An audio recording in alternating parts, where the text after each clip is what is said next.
हम सफर। ट्रेन के सफर से शुरू हुई हम सफर की तलाश। मैं भारतीय सेना में कार्यरत एक सिपाही हूँ। आज मैं पूरे 1 वर्ष बाद अपने घर वापस जा रहा हूँ।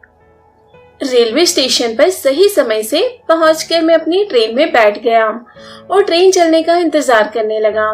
कुछ समय के बाद ट्रेन चलने लगी और मेरा ध्यान खिड़की से बाहर की तरफ था, मानो मैं रेलवे स्टेशन को बाय बोल रहा हूँ।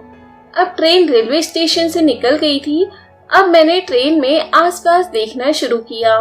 तभी मेरी नजर एक डरी और सहमी हुई सी लड़की पर पड़ी। उस लड़की ने अपने आप को एक काले रंग के शॉल से ढका हुआ था और उसके बिखरे हुए बाल उसकी सुंदरता में 4 चांद लगा रहे थे। उस लड़की को देखकर ऐसा महसूस हो रहा था मानो वह कितने दिन से परेशान हो। उसकी मासूमियत मेरे दिल को छू गई थी। इतने में चाय वाला आ गया और मेरा ध्यान उस लड़की से हट गया। इतनी देर में टीटी आ जाता है और सबके टिकट देखने लगता है। वो लड़की टीटी को देखकर ऐसे डर जाती है जैसे मानो उसके पास टिकट न हो। टीटी लड़की से टिकट मांगता है तो वह ना में सिर हिला देती है। टीटी कहता है, टिकट तो लेना पड़ेगा बेटा। लड़की कहती है कि मेरे पास सिर्फ 100 रुपए हैं और इससे ज्यादा रुपए नहीं है।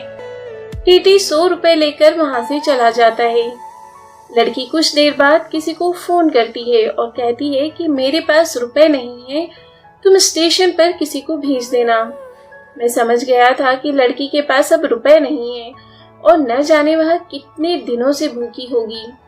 मैं उस लड़की की मदद करना चाहता था पर उसे सामने से रुपए देकर शर्मिंदा नहीं करना चाहता था। बहुत सोच में था उसकी मदद कैसे करूं। रात हो जाती है, सब सो जाते हैं।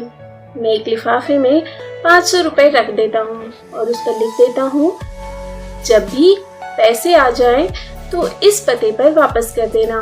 मैं उस लड़की के सोने के बाद वह लिफाफा उसके पास रख देता हूँ और देखता हूँ कि वह कब लिफाफा उठाएगी। कुछ देर बाद वो लड़की लिफाफा उठाती है और इधर उधर देखती है पर उसे कुछ समझ नहीं आता। वह भगवान का शुक्रिया करके दोबारा लेट जाती है।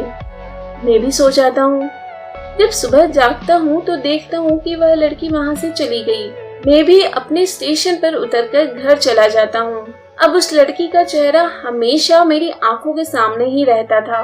मेरी छुट्टियाँ खत्म होने वाली थी, तभी मेरे लिए एक चिट्ठी आती है और उसमें 500 रुपए के साथ एक चिट्ठी होती है जिसमें लिखा होता है, आपने मेरी इतनी मदद की, आपका बहुत बहुत शुक्रिया। उस दिन मेरी माँ बहुत बीमार थी। अगर आप रुपए न देते तो मैं उनका इलाज न करवा पाती। अब मेरी बेचैनी और बढ़ जाती है। मैं उस लड़की से मिलना चाहता था। मैं चिट्ठी से पता निकालकर उससे मिलने जाता हूँ। उसके गांव पहुँचकर बड़ी तलाश करने के बाद वह लड़की मिलती है। आज वह लड़की मानो उस दिन से भी ज्यादा खूबसूरत हो। मुझे इस तरह देखकर वह कहती है कि आप ही वह हो जिसने मेरी मदद की थी। हाँ, मुझे उम्मीद नहीं थी तुम मुझे इस तरह मिलोगी। कुछ देर बातें करने के बाद मैं वहाँ से चला जाता हूँ। मेरी छुट्टी खत्म हो गई थी। मैं दोबारा ड्यूटी पर चला जाता हूँ। कुछ दिन बाद मुझे पता चलता है कि उसकी माँ की मृत्यु हो जाती है। मैं उसके घर उससे मिलने जाता हूँ तो वह मेरे गले लगकर बहुत रोती है। उसकी ऐसी हालत मुझसे देखी नहीं जाती। मैं फैसला कर लेता हूँ कि इसी लड़की से शादी करके इसे जिंदगी की सारी खुशियाँ दूंगा। दोस्तों, जिंदगी बहुत छोटी है। अपना हमसफर बहुत समझदारी के साथ ही चुनना चाहिए। उम्मीद करती हूँ आज की कहानी आपको जरूर पसंद आई होगी और हमें कमेंट बॉक्स में अपने विचार जरूर बताएं। इसी तरह की और भी कहानियाँ सुनने के लिए हमारे चैनल को सब्सक्राइब जरूर कर लें।